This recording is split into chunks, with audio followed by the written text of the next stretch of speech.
What's up, everybody? I'm working on this beautiful OBS today.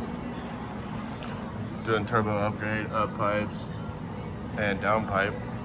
And gonna show you a little trick on how to put these up pipes on, because people are saying on these OBSs, this is 96, that you gotta pull the transmission or lift the cab up. You don't have to do that. Get you a jack and a piece of wood. Put it under the transfer case. Undo these two bolts. Jack up this as high as it'll go until it stops. And you're gonna finesse it up in there, and you have to give it some force. Oh, maybe a little blur. Have to give it some force, but I promise it'll go in. You'll get it started right here, and then I'll get kind of stuck on the collector. And then you gotta go up top. Then you'll finish pulling all the way up.